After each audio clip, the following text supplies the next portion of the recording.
All right, team, up next on the Second Chance podcast with Jeff Robertson is Justin Weldon. And Justin is an amazing story, absolutely from rock bottom, struggles with addiction, um, loss of his father, all sorts of things is packed into this episode. But now he has been sober for over 3 years, and he's jumped into his own journey of coaching others um, who are walking on similar paths that he walked on. And his goal is just to try to give those folks as much hope as he can. So it's another one of those episodes where you'll hear me refer to him as a hope dealer, which I use occasionally. And he's definitely someone who's got a great story and is using all of those things that he fell short of earlier in his life. He's using all those to help others. And that's you'll hear me say a lot of times. And he will say exactly what I like to say. We didn't get here because we got it right. And he used my phrase that I like to say, and it was an instant connection for us during the episode. So always remember, resilience is built in the struggle, and failure is one of your best teachers. Let me know what you think about the episode. Be sure to share it with someone who needs to hear it. Thank you guys for liking, sharing, and following along. All right, team, welcome back. On today's episode of the Second Chance podcast, we're sitting down with Justin Weldon, a man who knows firsthand what it means to rebuild from rock bottom. Clean and sober for over 3 years, Justin's journey has taken him from a challenging past with addiction and loss to a thriving career across podcasting, life coaching, and entrepreneurship. His journey is one of resilience, transformation, and the power of hope. Join us as we dig into Justin's second chance, the hard lessons learned along the way, and the message he's passionate about sharing. No matter how far you're falling, there's always a way up. Good stuff right there, man. Welcome, Amen. Justin. I'm excited to get to know you a little more, man. Yeah, thanks for having me. Yeah,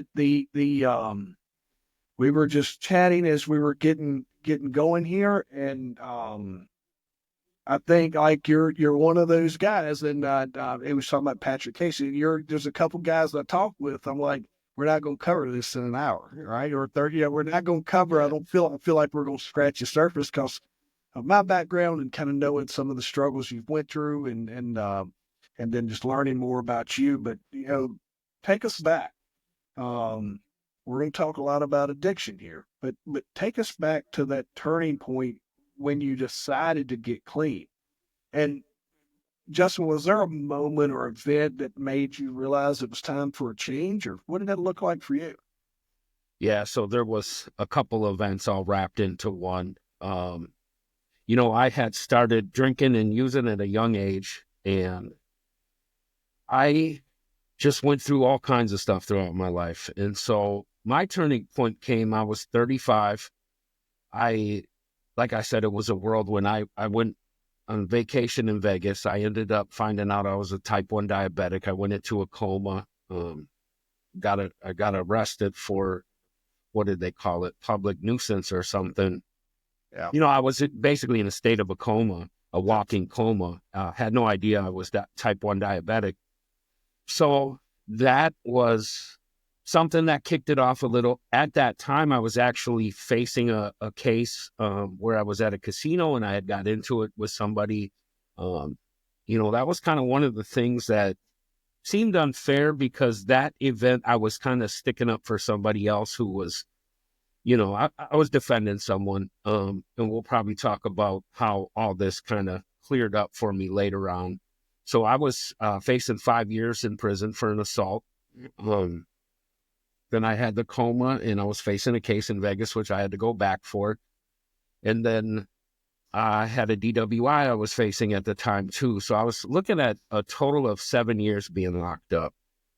What happened was I got back from Vegas. I ended up losing my job. So I was unemployed at the time. Was just kind of, it kind of spiraled from there. I'm facing these three things. And then I get to a point where I ended up getting arrested. It was May 2nd, 2021. I got arrested for possession of cocaine. What happened to me that morning, I woke up, and I'll always just attribute this to my faith. I just believe I was, God put his hand on my life. I hadn't grown up really around Christians. I hadn't really known that lifestyle, right? It was something just came over me. And I like to call it an effectual calling. If you're into your faith, you probably know what I'm talking about. And so I ended up praying that day, ended up being led to church. A friend had heard about what I had happened, and he reached out to me too and just kind of said, "Hey, not here to tell you you're an alcoholic, anything like that. Why don't you come with me to a meeting in a couple nights and stay sober till then, don't drink, don't do nothing, and you decide for yourself." And he essentially just said, "I know you're a really good person, and this is just a different kind of a lifestyle, and I think you should look into it." And so from that point on, my sobriety and my faith is so intertwined. I feel like the day I got sober is the day I met God, and it just kind of went from there. You jumped, we jumped right into where you're about 35 years old. Yep. But it sounded, but you took us back. It sounded like you started just with alcohol or experimenting, whatever. What did that look like when you was a kid? It kind of, it's going to take us to like your struggles with your father and some of those things. But that's kind of what I was wondering. Going back, you were raised around addiction through your father, and ultimately he ended up passing away, and it had a huge impact on you. What how did that shape for your journey, positively and negatively?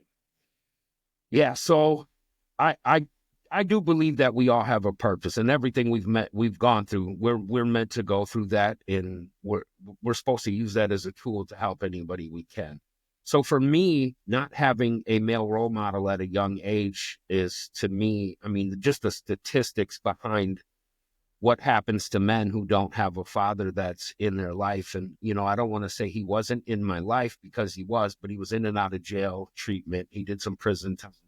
Yeah. And then, for the listeners, he ended up committing suicide when I was 24 years old. And so to not have that, I had a mother who was just an amazing mother. Like, she just, I tell her all the time, there's only one woman who could have done for me what you have done for me. So to me, that's a big saving grace for me, was my mother through everything. She always supported me. But to not have that male role model when you're at that age to kind of mold you and shape you and teach you discipline and work ethic and things like that, I think you just you start searching for your way in the world. And unfortunately, if you, I don't know if there's a statistic on it, but looking back at it, I think a lot of my friends that I got really close to and we went down the wrong path, I think we all were coming from the same situation. And now that I think about it, I don't think any one of my really close friends at that age had an active father in their life. And so I just think the importance of that is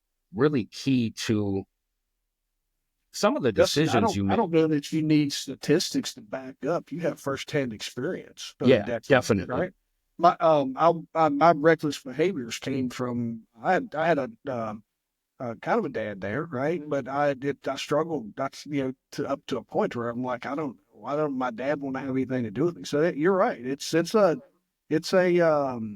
and I together, my struggles, or my path is nowhere, goes down those dark holes that yours does. But your friends, myself, we don't need statistics. We can tell you how detrimental it is. Yes, definitely. And then I think what I hear there, and we talk about this a lot on it.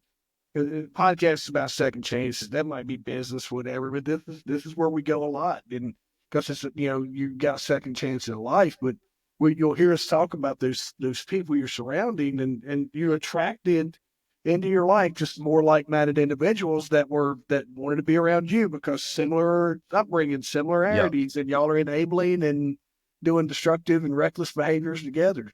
At least that's what my wife would tell me. She's like, that's why that's where the shirt came from, sir.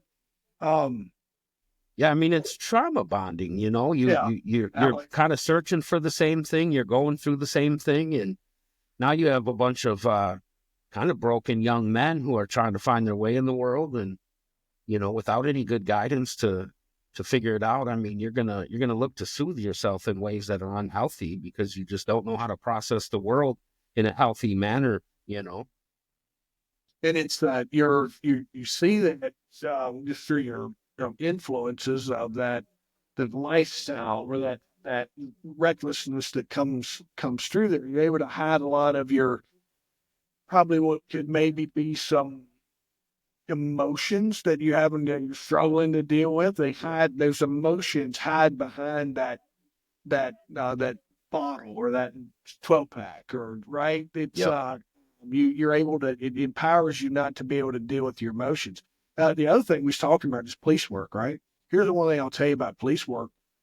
You can hide your problems in behind everybody else's because you're always dealing with people who's most times they're one step worse or one step worse off than and maybe multiple steps worse off than you are. But a lot of public safety professionals they struggle with their own stuff, but everyone else's problems overshadows theirs, so they can work within those communities and not have to deal with their own stuff. Yeah. Um, what when you go back to your dad, would you say like, man, was you kind of just born?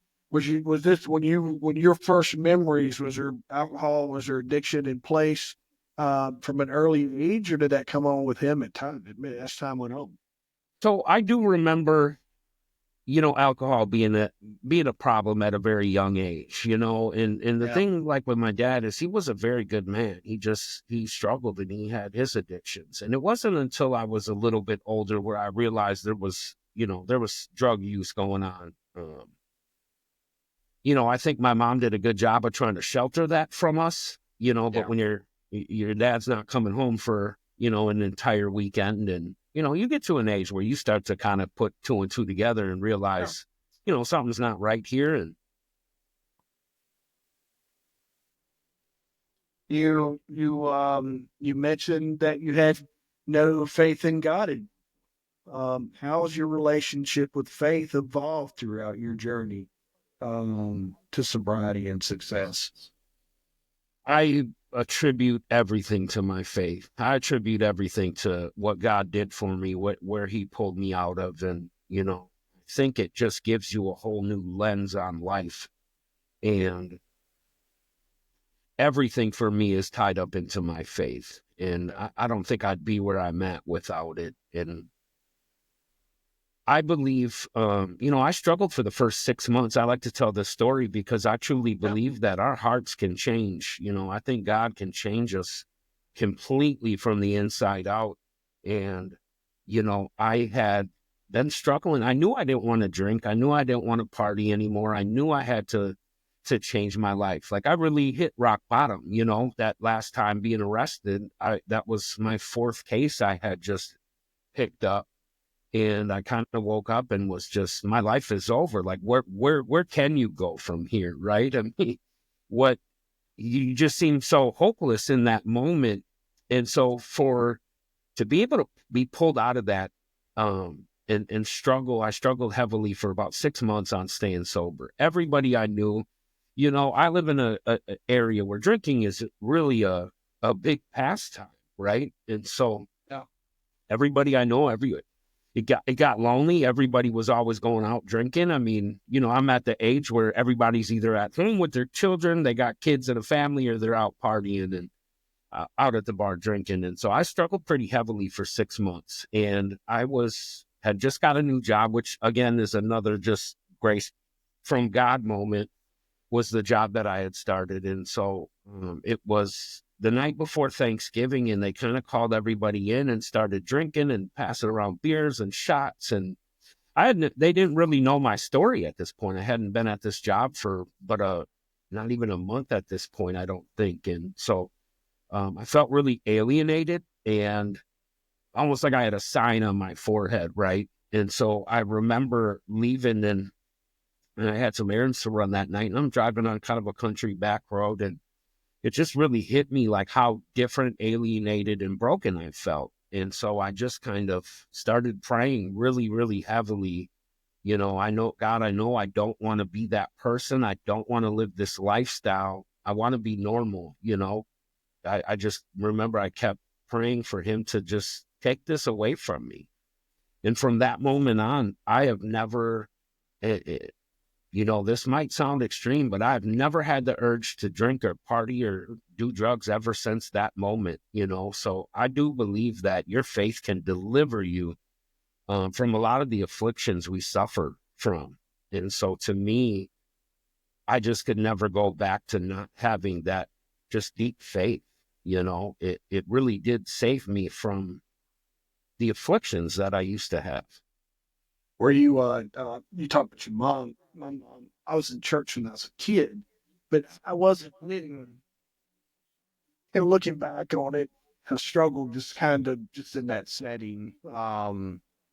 And I was raised in that coming at rural church type scene. I didn't realize you could go be really spiritual or have faith outside of that. I thought you Yeah. had to do it within those walls. And it wasn't until later in life that I rediscovered faith. And I'm just like, that I realized like there's this light, someone came along and was like, no, you don't have to go inside there to have faith, Jeff. You can do everything on your own. Was religion or any kind of faith, was that influence to you when you were younger? Not really, no. So I do remember there was a brief period of time when I was a kid that, we went to church, but it wasn't nothing that, really Yeah. lasted or anything like that. And apart from that, I started going down the wrong path so much that me encountering somebody who was in the faith was very unlikely. Yeah. You talk. I've been waiting to kind of share this, and I've been working on. I do some speaking, and I was I lost I got a DUI as well, right? So that's what ended my police career. So um, I went and I'm working at a big box store, and I've got two jobs. I went for about 2 months with no job, and then when I landed, I got going and had two jobs same day, both of them offers. One of them was at a dealership. I ended up like just crushing it for 10 years, and then I was working doing some pack down at a big box store. And that in my head, I was like, as long as I just stay busy working, I won't have time for anything done.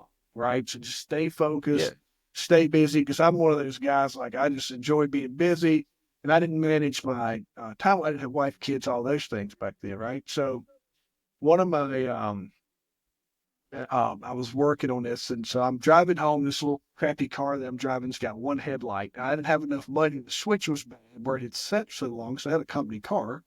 The switch was bad, so if you jiggled it right, the light would come on, and when I would jiggle it, it would leave. And so when you go ready to hit a bump, it would cut back off. And then if you mess with it, next thing you know, you're like flashing your lights on the way down the road, which is hey, another pull me over. So I got pulled over and it ended up being one of my friends. And great friend, like one of my really good friends today. We weren't as close then as we are now. This is kind of how the story went.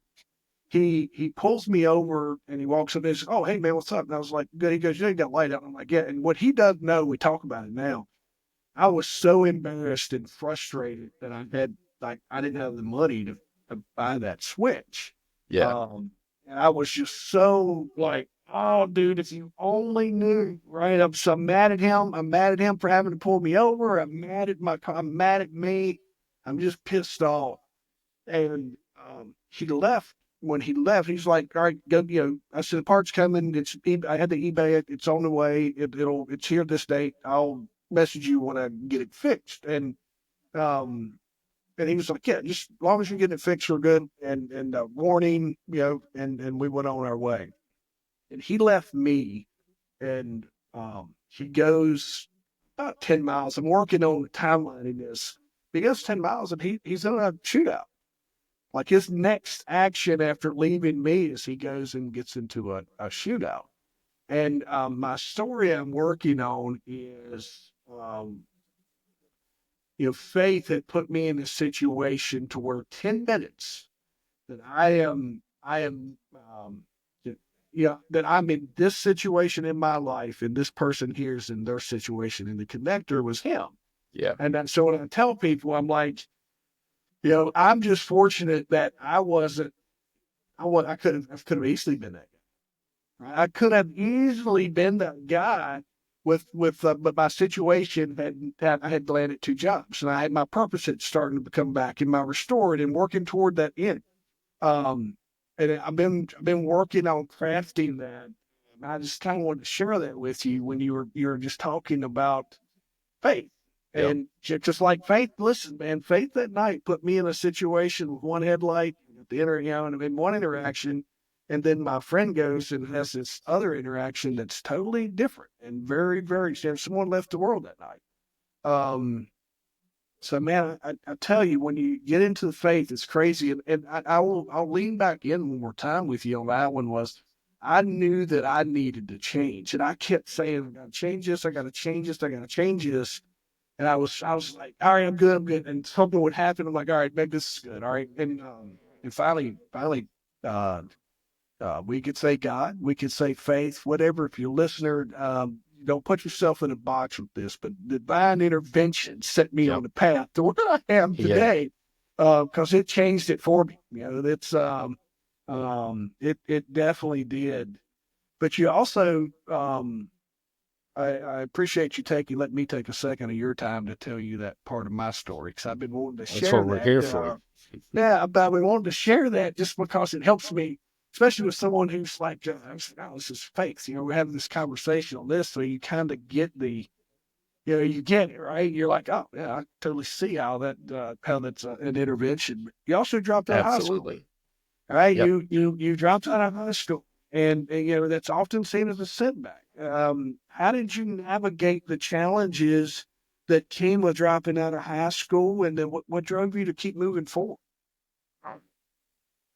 Yeah, I mean, there's a lot of challenges that come with dropping out of high school, right? I did end up getting my GED. Yeah, great. I think that just kind of propels you into a career path where you're just kind of working dead end jobs. And Yeah. I'll just say from a very young age, and I don't mean this from a pride or egotistical standpoint, I just kind of I've always felt a bigger purpose within, from a very, very young age. And I think the world and how I navigated it and the bad decisions I made, like, definitely deterred me from really starting that good path at a young age. And so, yeah, I mean, your options become very limited when you have, when you drop out and just have a GED, and especially if you're not focused, right? Like, it's one thing if you get out of high school and you want to start a construction business or something like that, and find your way that way through being an entrepreneur and have your own business. But,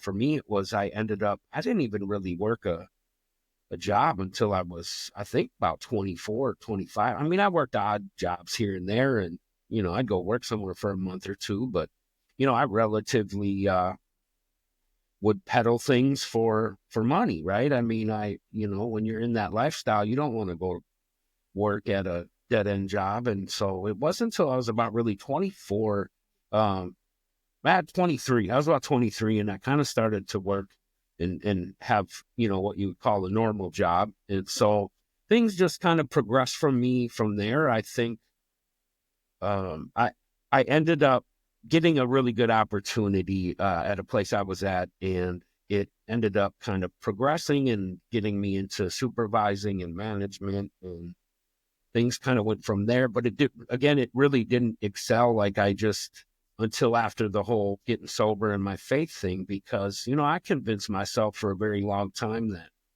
if I kept my partying and drinking from Friday to Sunday night, I'd be good. But, looking back at it, I mean, it affects you in every way. And I think you do a good job lying to yourself. And, especially having the father I did, I loved him dearly, but looking at that, there were so many things I said I would never do, or I would never grow up to be.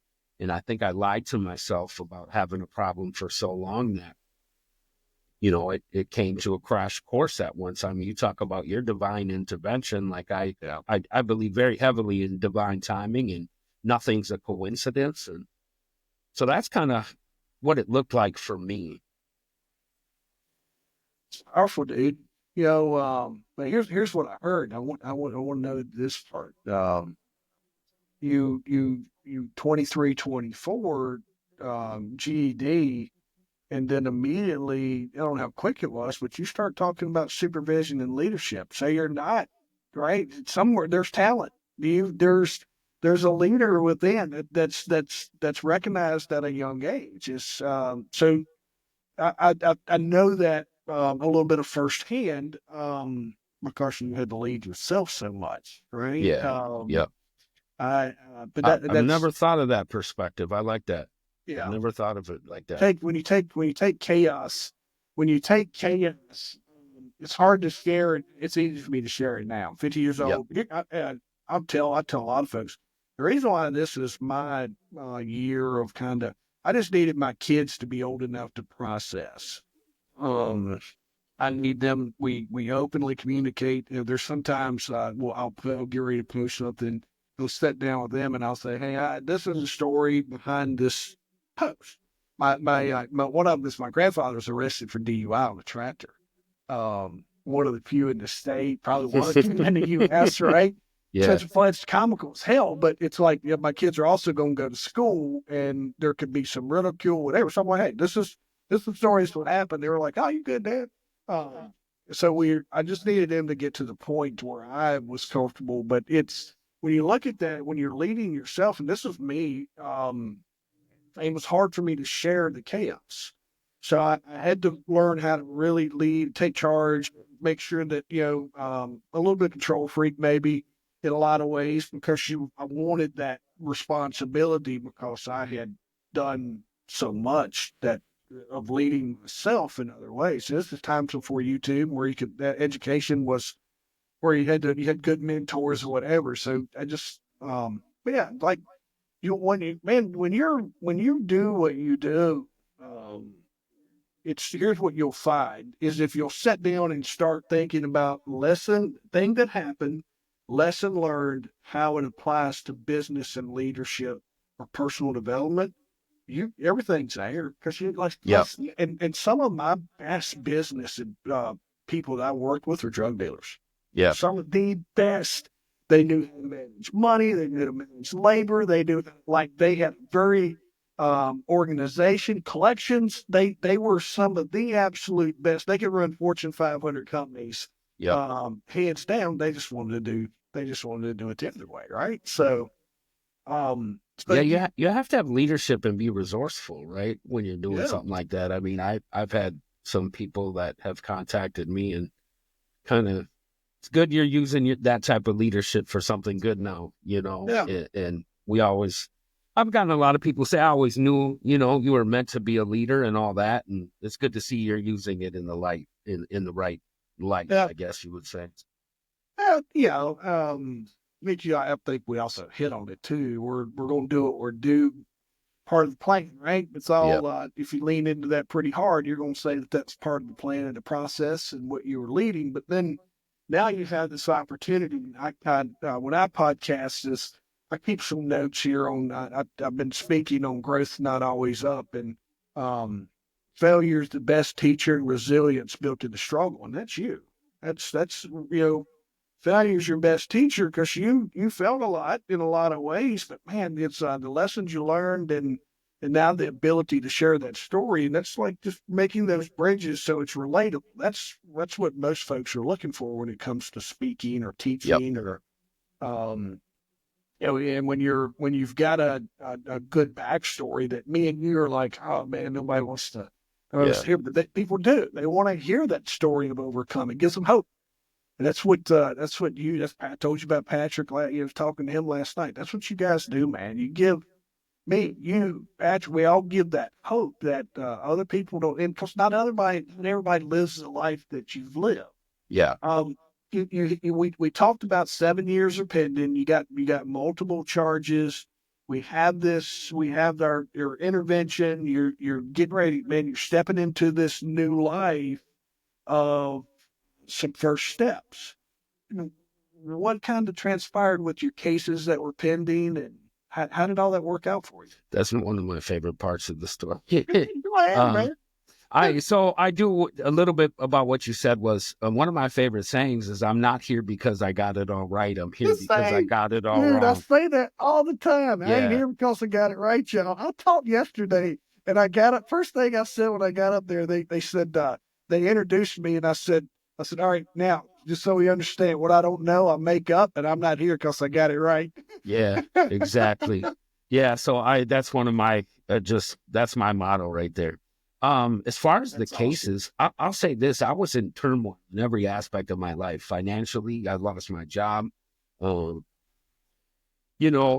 facing all that time, and so then I got sober May 2nd because I had gotten arrested, and I had already had a trip planned to go back to Vegas because I had to go back for court in Vegas.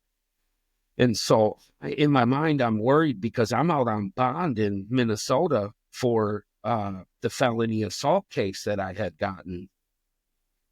And I don't want to sound like I was just assaulting somebody. There was a man who put his hands on a woman at a casino during a concert, and I stepped in, and he ended up losing 2 teeth. So at that point, it's bodily harm, and they're trying to put me in prison because I had a lot of prior, like, minor fighting on my record. And so the DA was like looking at my record, and you're going to prison for this. And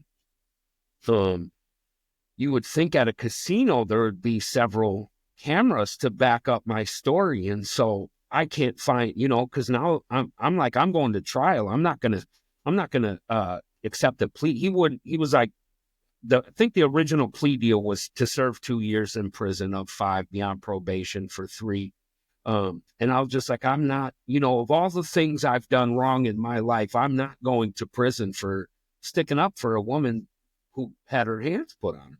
Right. And so I'm fighting this case. I had pretty much extended all my monetary resources to getting a good lawyer at this point, because when you're facing prison, you don't want to. Most of the times I've been able to walk in and kind of talk to the DA and talk myself out of some trouble, get it really light. And at this point, that wasn't happening. And I could see that. And I was like, okay, well, I'm facing the biggest case in my life. I can't go at this alone. So I, had to hire a pretty expensive attorney. At that point, the DWI case I was on probation for that as well. It was a real light probation. And so now I'm out in Vegas a couple weeks after I got sober, dealing with that case that I had been arrested for prior to out there. And I'm praying, and I'm really leaning into my faith. And I mean, I'm only 3 weeks into it. And this is kind of what really solidified it for me. I'm like, somebody's intervening here for me on my behalf. So I'm out in Vegas. I go to court, right? So I'm in court, and I explain, I'm diabetic. I didn't know at the time. I basically got into a verbal altercation with a valet person at a casino. None of my friends that I went there with are aware of where I'm at, right? I had like just kind of walked off, and I'm like 5 miles down in Vegas at a random hotel. They're all looking for me. The cops end up coming, and thankfully some EMTs showed up, and they were like, he's not on drugs. He's not drunk. There's something medically wrong with him. So they brought me to the hospital, and basically the cops came with, and they're assuming I'm on drugs or something, right? Because I'm just erratic. And, I'll never forget, I called my mom when the cops are approaching me, and I don't remember, I have no recollection of any part of this day. Like, that's what I mean when I say I was in a walking coma. And I called my mom, and she didn't answer, and I left a voicemail, and I'm like, Mom, I guess I was saying, don't touch me, keep your hands off me. And I'm like, Mom, I'm being kidnapped. And the cop took my phone and hung it up. So that's what she's got. She's calling my friends, and they're like, we haven't seen him for like 2 hours. He just kind of walked off. And so I'm in the hospital at this point, and I kind of remember coming to in there. And basically they said your blood sugar I think it was like 698 or something, which is just astronomically high. And they ended up telling me, like, had they brought me to a jail cell and not figured out what was going on, I probably would have ended up dead, right? And so that's one thing. And so now I'm back there a couple months later, had just been arrested for the cocaine, And that's usually, they'll usually, if you have a background, they're going to give you time for it. Right. And so I'm facing that. I'm out there. I go to court for this. I'm explaining to them, look, I was diagnosed type 1 diabetic. Here's my medical records and all that. And they said, we kind of will just give you grace and we'll drop the charges. Right. So I'm like, all right, cool. This is good. One thing out of the way, trying to clean everything up. I get back to my hotel. My friend was there. I was like, yeah, they just dropped the charges. This is really good. And I'm kind of talking about,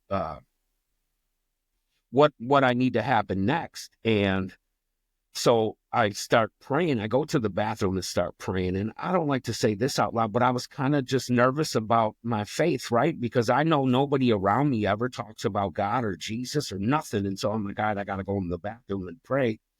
And I pray, and I no longer walk out of the bathroom, and I get an email from the lawyer, and he says, they just dropped your charges. So in Minnesota, you have to get approved, I guess, to use self-defense as a defense in an assault trial.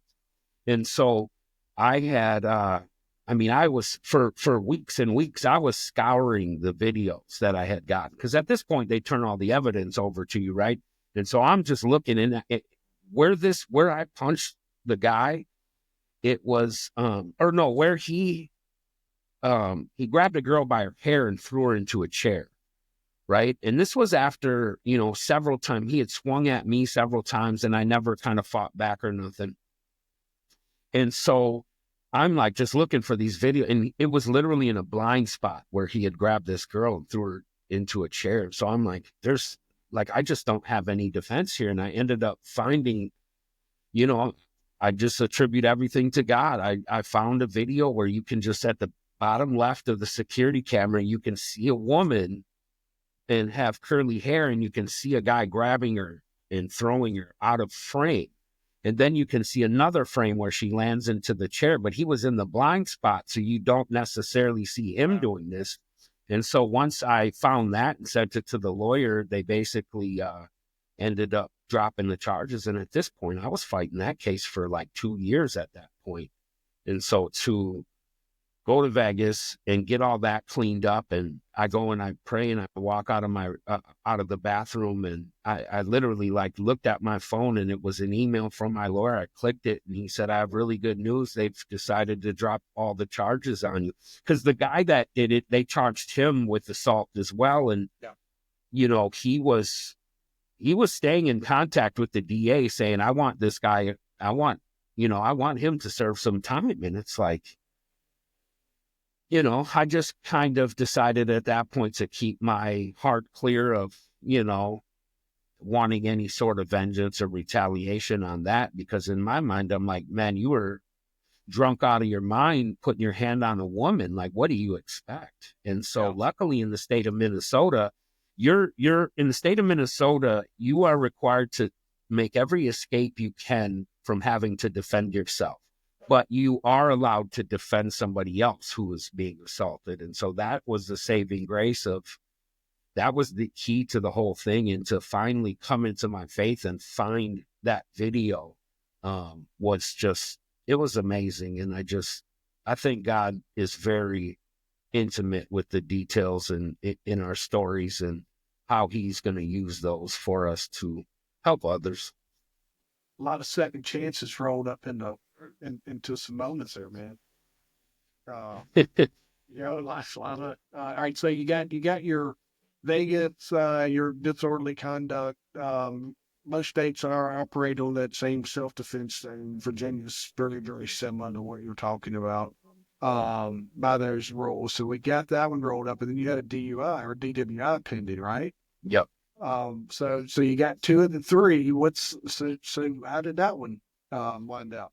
So that one was decided before, in between, when I had found out I was type 1 diabetic, and from the time I went back to Vegas. So that one was basically just pay a fine, don't get in any more trouble for a year, was where that was at. Because I had gotten one back when I was pretty young when I got my first one. And then want to say I wasn't even 21 when I got my first one, I don't believe. You know, you had a lot going on. You punch a guy in the mouth, but you know, the thing I tell a lot of people when you look at that kind of lifestyle, and everybody, the single that's talked to me about it, and I'm like, you know, the only damage that I really did was to myself and my reputation, and I'm fortunate enough I didn't hurt nobody else along the way. Just through drinking or fighting and Yeah. things like you're talking about, right? The reckless behaviors, the dumb stuff we did, drinking and driving. I'm just really, really fortunate that no one, you know, I can't imagine what it would have been like of having to, having to live on that side of it. If Yeah. your DUI became because you wrecked and hurt someone or killed someone, right? So different perspectives of still don't do it, people. Don't. It's not a good idea to go just to drink and drive. But it's not a good thing. It's Absolutely. you know, we learn those lessons, man. Dude, that's powerful. I don't, you know, it's uh, that's I tell you when you do that, and I've had those moments as well. And when you have those, when you think, well, Jeff, why are you podcasting? You know, Justin, why are you man? When you get these moments of, it's hard not to try to share that with the world. Yeah. It's hard not to. It's hard not to. It's hard to keep that to yourself when you've had these. And that's me. You like, girls, why are you podcasting? You know, how many listeners do you have? I'm like, none. I'm like, probably none. I don't care. I said, I Yeah. get to meet some really cool people and have amazing conversations along the way and like-minded individuals. And I said, I got a story that I like to share. Yeah. And you know, yours is the same way. But the cool part for you, and it kind of teases us up, but now, man, you got multiple ventures. We're doing coaching. We're running online clothing.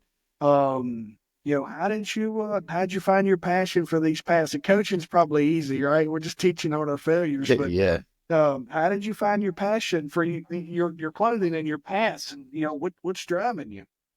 I would pretty much just say I've always like had an empathetic view for people in broken, dark situations, right? Yeah. And so I knew relatively soon, I just feel like I'm meant to help people in ways that you have to go through these things to really know and help people out of, right? And so there's just things I've always wanted to do with my life. I've always wanted to speak, so that ties in with the podcasting. And Yeah. um, I believe God is going to make that happen, like some public speaking down the line. You kind of just have to find your purpose in the things you loved. I've always like loved clothing, and I've always wanted to like design clothes. So I was like, what better way than to honor who saved my life? He saved me from myself, and so I just kind of started doing that as well. The life coaching is we actually kind of have it's me and my mom together, and we essentially decided that, once you get sober, I think a lot of people think sobriety is the end goal, right? And I think people can get stuck in that part of their life, and that's where it becomes difficult. The real work comes in finding your purpose, because if you don't have a purpose and you don't wake up with some meaning in your life, that's what's going to push you back into the lifestyle you were living. So that's kind of the focus that our coaching has, is kind of helping people find their purpose and move into a fulfilling and meaningful life for themselves after they find sobriety. Because, if you need sobriety, if you're anything like me, it don't matter what you're going to do, you're going to mess it up, right? I'm kind of like you, where I'm a self-sabotager. So I know firsthand what, anytime something good was about to happen for me when I was a drinker and partying and all that, I'd just miraculously I'd do something to mess it all up, right? Yeah. And so I think trying to just direct people in that sense is good. And, podcasting, I just believe I'm called to tell everybody I possibly can about God and what Jesus did for us on the cross and how he can change your life. And I really, the Bible talks about becoming a new creature. And, it's really interesting because there's people that I'll meet now that don't know the old me. Yeah. And so when I kind of tell them who I used to be, they're like just shocked. You know what I mean? And that's Yeah. just that's nothing but glory to God. Is he it's just a testimony that he really did change everything about me. And so I tell people all the time, Justin, I run into old friends. I'm like, hey man, I appreciate you being patient with me while I was growing up. yeah, It's yeah, like, appreciate you being patient with me while I was growing up. It took me a little longer than it did some of you guys. yeah. I can definitely emphasize with that one. I definitely know what you mean on that. So I like the clothing thing. I do my own T-shirts as well, and I have this thing with my kids. I'm like, I don't wear other people's brands. We'll come up with something. The reckless behavior stuff. I do breaking curses, um, reckless behavior, and then I got a little brand that I've been playing with called Shadow Ops, and I've been playing with some comic book type storyboarding and some things that kind of interest me. And then the AI really helps me accelerate. I can take some of my experiences and help me this, help me that, and kind of help me storyboard out some comic book stuff I've been working on. So nice. yeah, yeah, no, that's good, man. I'm glad you're doing that stuff. Do you find any challenges in your projects now that allow you to pull in those past experiences in a positive manner? That's kind of what we were talking about earlier, is using our experiences, but as your charts and all the things, it's easier in a life coaching. But do you find yourself having to lean back on some of those past experiences? Do you find yourself struggling sometimes? What does that look like for you on a kind of a weekly basis or daily basis? That's a really intricate question. Absolutely. I think, so my main job is construction. I'm a construction supervisor. We Yeah, manufacture trusses and all that. So I would definitely say dealing with people in that realm is, my past just can really help that, because I think I just have the outlook of trying to see it from their side, right? So when you're leading, I mean, anytime you lead from I believe the Bible teaches us to be a servant leader. So how can I help, who I'm leading? And so I think between that and just the resourcefulness I've had to have all my life, and my mom is a really good example too, watching her be so resourceful and just always making everything work. I think those things definitely come together from my past that help me out now. And, I think there's a certain grit too about, I'm not scared to just dig in and keep going. I think when you're in that kind of a lifestyle, you're constantly suppressing your feelings and your emotions, and you're surviving, right? And so I think the combination now of being able to deal with those things in a healthy manner as opposed to how you used to deal with them is just a really powerful way to kind of propel and keep going on a day-to-day basis. And that's how do what's they really helped me. how do they impact your own growth now when you get those opportunities? When you get those opportunities to share that story, how does that impact your own growth and healing? I think I'm just so grateful that Yeah. um, I never, this is hard to explain. I never saw myself. I always knew I was supposed to be where I am now, but I never actually saw it in reality. I think we have such things that suppress us. And you were talking earlier about, not wanting to, being careful of putting your story out. And I was like that too. I didn't want people to see my weaknesses. I didn't want people to, um, especially people I loved, like I love my father. I don't want to speak like, he was just this terrible person that ruined my life, because he did have a very big positive impact as well. So I think learning to discern those things and yeah, I think I just have such a perspective that I just view everything that's happened to me as a blessing. I'm so grateful for the change that God made inside of me as a person and the perspective I see the world with. And I think a lot of times we're kind of trained to have somewhat of a victim mentality, right? So I didn't have to take accountability. I could just say, well, I'm doing this because my dad's locked up, or, Yeah.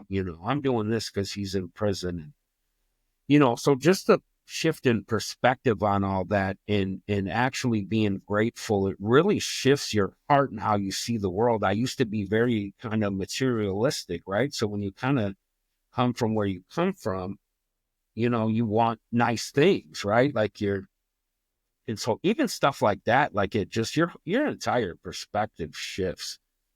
And so I think you just become so grateful for just the everyday small things. That was my favorite part about sobriety and my lifestyle change, was just the small piece that it brought to my life that I never had known before. Things were not often peaceful in my life. Anything, any goals you set personally or professionally that, as you continue on this second chance journey that you're trying to accomplish? I'm one of them people. I think you're probably pretty similar. There's not much I don't want to accomplish. Yeah. I guess my ultimate goal would to be just be a light for God, and I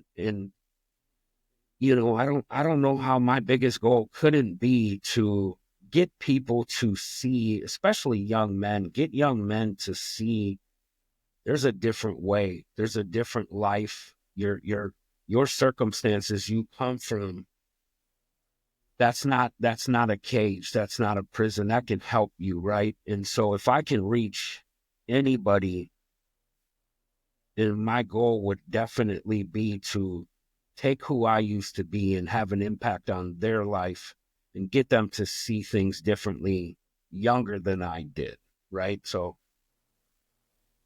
I didn't really change till I was 35. And I can just, I think I have somewhat of a regret of, what if I would have changed when I was 25? What if somebody would have reached me when I was 25? How much more could I have impacted people? And it goes kind of back to your story where you were talking about why we talk and why we do this and why we do podcasting. I don't want to be famous. I don't want to be popular. I want to be impactful to younger men, right? Our podcast is called the Man to Man Podcast. Yeah.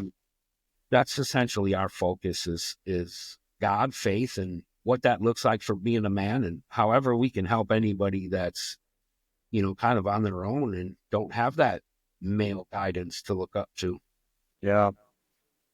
I think what you'll find, I think if we'd have ended up where we are at any earlier, we wouldn't have the same drive that we do now. Yeah. I think, when you lean into everything happens for a reason type things, very cliche. I just grit my teeth when people would say it to me. Um, but I've really embraced a lot of that stuff as Yep. I've gotten older, and kids help give me perspective, and being around different folks, some of the materials I consume now, the books I read, the influences I have, like totally different, than I'm ready to receive that stuff. And I wasn't Oh yeah. ready to receive a lot of that stuff. I say this one for last, just like I've been skipping over it. It's one of my. You're one of the few. I can, as of right now, I can probably count you on all on one hand that I've coined oatmeal, and it came out of a term that we had heard. One of I worked down at a gym, and one of my franchise partners had was teaching us one day, and he goes, what do y'all do? And you sell fitness, all the things. He goes, man, you give people hope. And when I heard that, I was like, it's so good. And that's what you do. And hope is central to your message. What advice would you give to someone who feels like they're in a dead end and can't see no way out? It's never over. Yeah. It's never over. If it was over, you wouldn't be here. You wouldn't have your second chance. If you're still here, you have a second chance. Yeah. What you envision for yourself is way more realistic and possible than you ever thought, than you ever imagined. And you just have to have the discipline and consistency, and keep your heart right, and you'll get there. if you would have asked anyone in my life if I would be where I am today, nobody probably would have believed you. Yeah. And so what I would say is bet on yourself and go all in. Don't let fear stop you. Don't let anxiety stop you. Don't let what you think others are going to think stop you, because you're going to, once you start going for it, people are going to go against the grain on you, right? And so you just have to find your purpose and your path and never give up and never sway, never deter, never let anybody deter you for yourself. I believe everybody knows deep down in their heart who they are supposed to be and what they are supposed to be doing. And I would say go for it. You'll get there. If you're in the room full of people who aren't lifting you up, you're in the wrong room. Amen. You know, if you're surrounded by folks that are feel like you're enabling you or dragging you down, change people. And the other thing I would add to that Absolutely. is, don't be afraid to forgive yourself. No, all these things, you're sitting here listening to this now going, you know what, it's dumb. I told Patrick last night, one of my moments and just like how I changed my finances was listening to someone else's story. And her story, it was hard for her to tell because of the situation they had put themselves in financially. But man, it's exactly what I needed to hear. And forgive yourself. Don't be afraid to ask for help. The other thing I learned, Justin, was I was selfish enough to think everybody else cared. And what I learned was everybody else has got their own crap they're dealing with. And it's okay for you to forgive yourself and move on. And if you're around people that continue to bring your shortcomings up, change people. There's more people out there that are dying to help build you up and help move you forward. Yeah, if I could just touch on that one really quick. Yeah, that was really big for me. You know, there was a lot of people close to me that I thought were going to love me and support me and be my biggest fans through this whole thing. And those people weren't. And there were people who I didn't think would be supportive that were my biggest supporters, right? And so then once you start walking in your purpose, your people, they're going to find you. And it's going to feel good because it's genuine and it's authentic and it's rooted in goodness, right?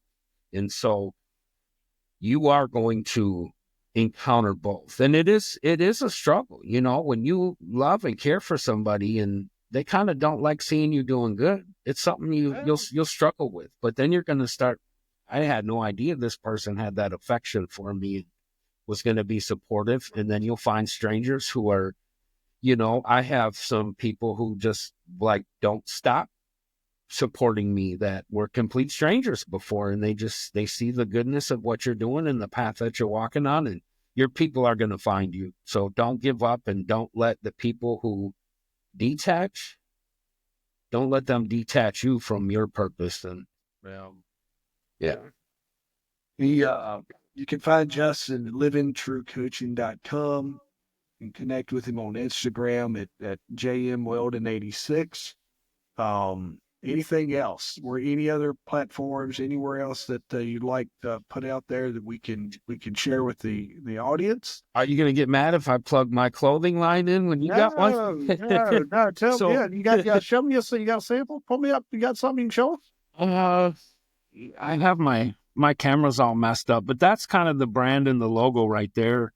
It's essentially. I'll ask you, man. Do this. Just send me something. Like, okay. For sure. What's the mission behind the clothing line there?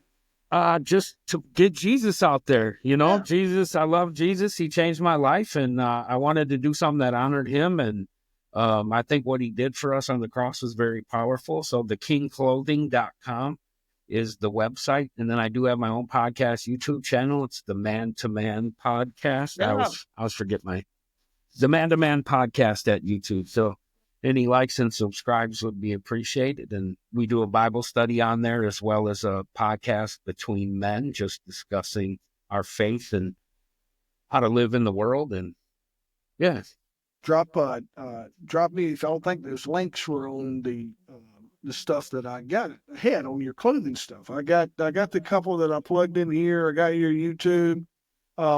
Yep. If you don't mind, drop me those other links, and Will I'll do. make sure that we book link those. And I had, as soon as you said that about your clothing line, I have a friend who absolutely would probably be a customer. I'll Awesome. share that Yeah, with I got him. some new designs coming on the way, and we do have me and my mom do have a Facebook group, Living True Coaching. So that's another way to get to the coaching. So if you're looking, I just think we need help from others, and I'd like to help anybody I possibly could. So if you're looking to kind of take that next step, get in contact with me.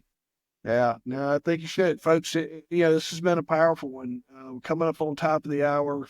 Um, this is one of those episodes to where it's like I said when we got started. This is brick one, and I think what you'll find, Justin and I will reconvene in 6 months or so, whatever that looks like for us, and we're going to hear a new story. We're going to hear some success stories of the lives that he's impacting and changing. And when you have someone that's in his situation who's working in construction, absolutely, if you can go and support his brand, coaching small business, working in small business is anytime that we can go and support, and just contribute and help lift a new and upcoming business with very niche, a market that, Yep. I think that's a big deal. But, I'll tell you this, man, is, when you lean back into faith real hard is the reason why we got to have this conversation today. Absolutely. And I can't thank you enough for connecting with me. I appreciate it. You'll hear me say this a lot. Is Justin and I just got to know each other in this conversation as well. Yep. So it wasn't like we're friends. We didn't do there hadn't been no warm up. We connected, said, "Hey, I want to be on your podcast," and this is our first conversation. And his passion, you can feel it in his message. It's always good when you're as you lean into this, you're really, when you get to hear that conversation the first time and you hear the realness, the rawness, and the sincereness behind his message of hope and what he'd like to do to help impact others, so they don't go through all the hell that he put himself through. Yep. Powerful message, brother. Appreciate you being on. Yeah. Thank you. I appreciate you for having me.